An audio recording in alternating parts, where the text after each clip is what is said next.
네, 안녕하세요. 미국 주식 멘탈 케어하기 멘탈이 전부다입니다. 네, 오늘 시장은 보합권이었습니다. 뭐 큰 뉴스도 없었고요. 나스닥이 살짝 상승하면서 신고가를 추가 경신하긴 했지만 크게 오른 숫자는 아니었습니다. 채권 수익률은 1.5% 근처까지 약간 상승을 했고, 이로 인해 오늘 은행 업종도 약간 좋았습니다. 그리고 유가 상승으로 인해서 에너지 업종은 오늘도 상승을 계속했고요. 그리고 코로나 델타 변이의 영향으로 여행 업종은 오늘도 하락을 했습니다. 하지만 오늘은 사실 올라도 내려도 뭐 다 보합권 수준에서 작은 움직임이었을 뿐입니다. 암호화폐 시장은 어제 비트코인이 바닥을 찍은 이후 35,000달러 근처까지 거의 20% 이상 급등을 한 이후에 약간 조정 중입니다. 암호화폐 시장 분석업체인 크립토컨트에 의하면 비트코인을 100개에서 1만 개 사이 가지고 있는 이른바 큰 손들이죠. 하지만 1만 개로 제한이 있기 때문에 기관급의 완전 큰 손들은 또 아닙니다. 한 중간 형님 정도 되는 큰 손들이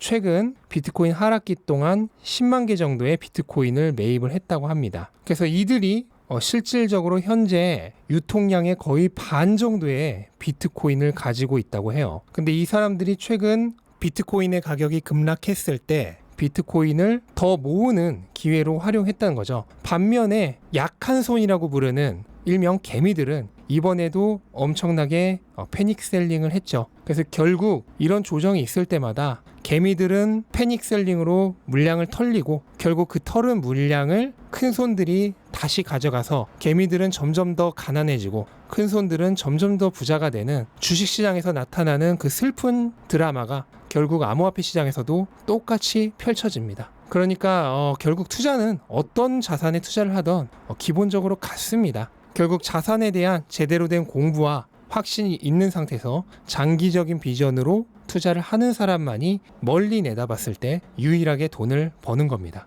네, 그리고 돈나무 누나 캐시우드가 비트코인 신탁인 그레이스케일의 주식을 어제 비트코인이 급락했을 때 무려 115만 주나 매수를 했다고 합니다.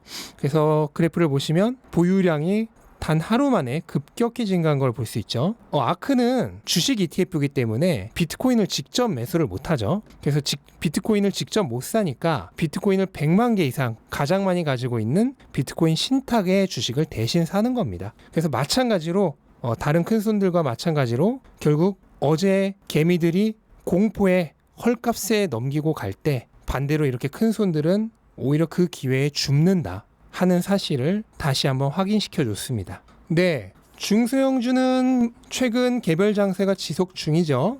그래서 어제 게임스탑의 오퍼링 소식으로 오랜만에 올랐던 밈스탁들 AMC도 그리고 게임스탑도 오늘은 보합권이었는데요. 보시면 거래량이 많이 줄어든 모습을 볼 수 있습니다. 사실 이런 관심주가 거래량이 줄면서 횡보하는 건 별로 좋은 신호는 아닙니다. 일반적인 주식일 경우에는 재상승을 위한 잠시 숨을 고르는 시간으로 받아들여지는 경우가 많은데, 관심주는 조금 다르죠. 관심주는 거래량이 줄어드는 것은 분명히 좋은 신호는 아니에요. 네, 그리고 로쿠가 미쳤습니다. 오늘도 5% 상승을 했어요. 그래서 지금 4, 5%의 장대 양봉까지는 아니고 한 중장대 양봉을 무려 5연속으로 만들었습니다. 제가 3일 연속 상승했을 때 강한 상승 추세로의 전환이라고 말씀드렸는데 그거를 5일 연속으로 지속을 했고요.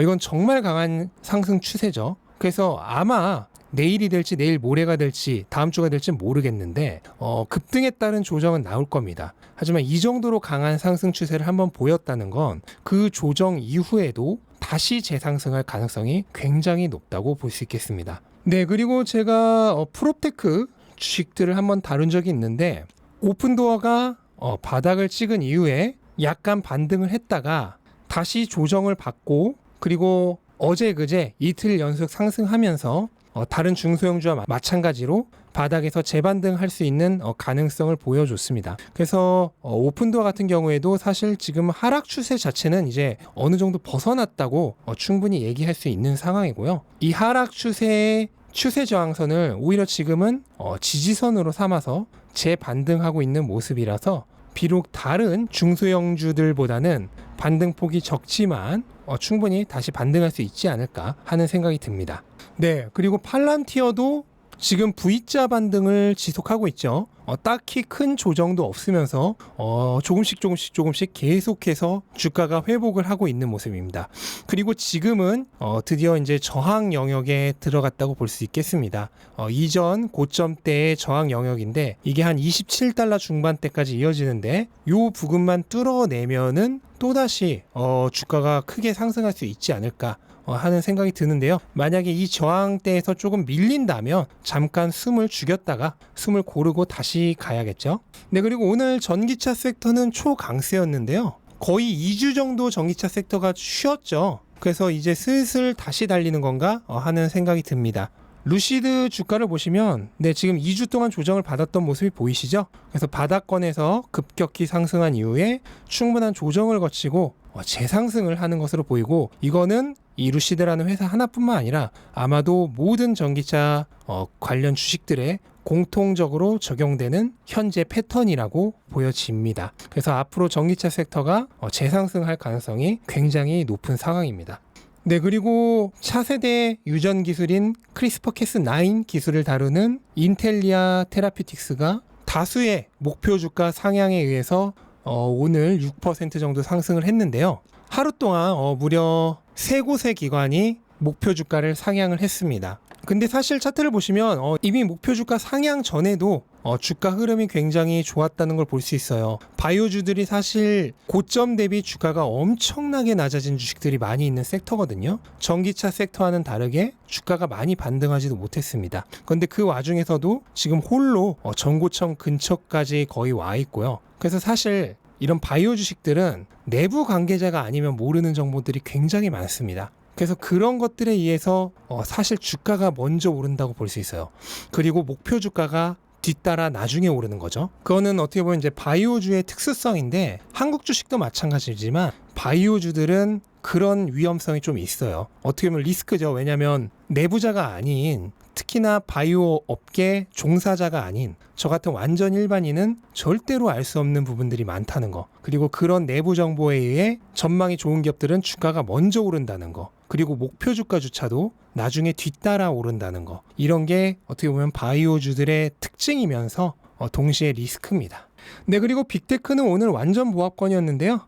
애플과 아마존은 둘 다 박스권 상단에서 오늘은 조금 쉬는 모양새였고, 마이크로소프트, 구글, 페이스북은 오늘 모두 신고가를 달성한 후에 약간 후퇴한 모습입니다.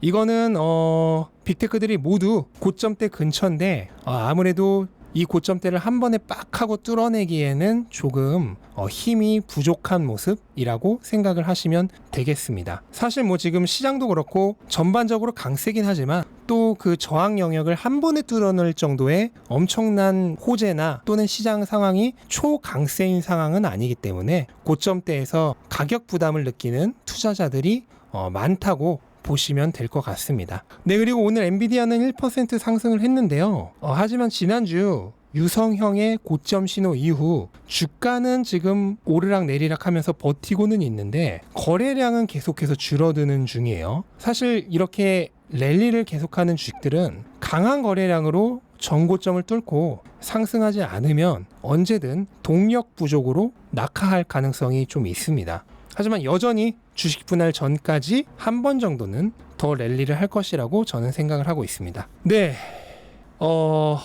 테슬라.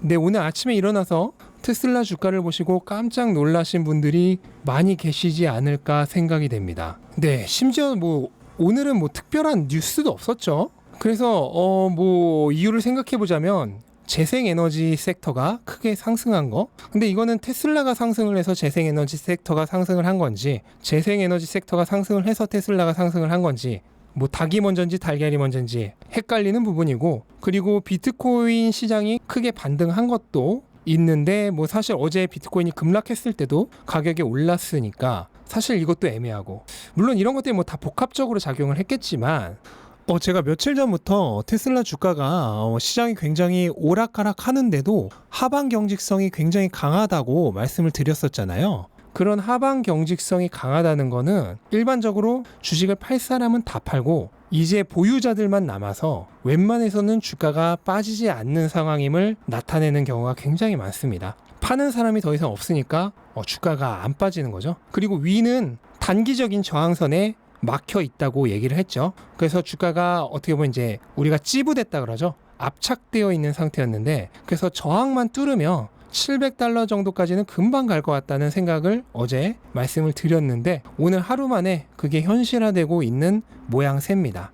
물론 이게 정말 700까지 한 방에 갈지는 조금 더 지켜봐야 하겠지만, 뭐 하루 이틀 조정이 나온다 하더라도 저는 충분히 700까지는 빠른 시간 안에 가지 않을까 하는 그런 예상을 하고 있습니다. 뭐 굳이 뉴스를 전하자면 중국 내에서의 판매량인데요. 중국에서 올해 10만 대를 팔겠다고 선언을 했던 폭스바겐의 전기차 ID4가 5월 달에 1200대밖에 팔리지 않았다고 합니다. 심지어 4월보다도 판매량이 떨어진 수치인데, 이렇게 되면 10만 대는커녕 10,000대 정도밖에 판매하지 못할 가능성이 크죠. 반면 테슬라의 판매량은 대단하죠. 5월에 모든 차종, 그러니까 내연기관차까지 포함해서 중국 내 모든 럭셔리카 중에 테슬라가 판매량 4위를 차지했습니다. 1위는 BMW, 2위는 벤츠, 3위는 아우디인데요. 3% 수준의 전기차 침투율을 생각했을 때 모든 차종 포함해서 테슬라가 4위를 차지했다는 거는 엄청난 거죠. 그래서 이런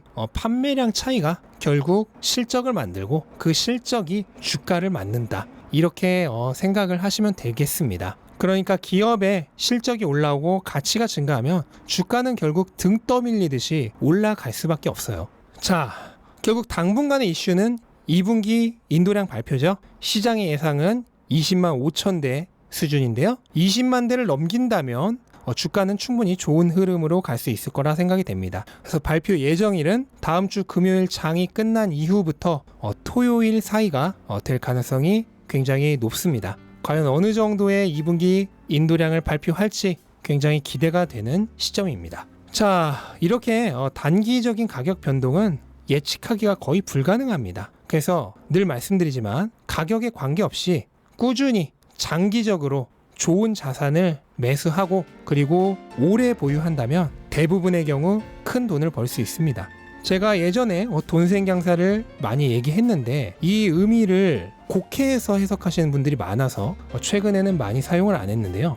돈생강사는 있는 돈 다 때려 박으라는 얘기가 아닙니다. 저는 최초 진입할 때 항상 분할 매수하라고 말씀을 드렸죠. 그런데 주가가 오를 때는 분할 매수 해봤자 평균 단가만 오른다면서 돈생 강사를 평균 단가 오르지 않게 그냥 한 번에 올인하라는 의미로 곡해해서 해석하시는 분들이 굉장히 많았어요. 그런 의미가 아닙니다. 처음에 진입을 할 때는 무조건 분할 매수로 진입을 해야 합니다. 그리고 돈생 강사는 그 이후에 돈이 생길 때마다, 월급 받을 때마다, 보너스 받을 때마다 적금 붙듯이 꾸준히 사라는 의미예요. 좋은 자산의 매수 가격을 장기적으로 평균화시키면서 꾸준히 모아간다면 당신은 싫어도 부자가 됩니다. 좋은 자산은 장기적으로 무조건 오른다고 했죠. 내가 할 일은 그게 여전히 오늘도 좋은 자산인지만 모니터링하면 됩니다.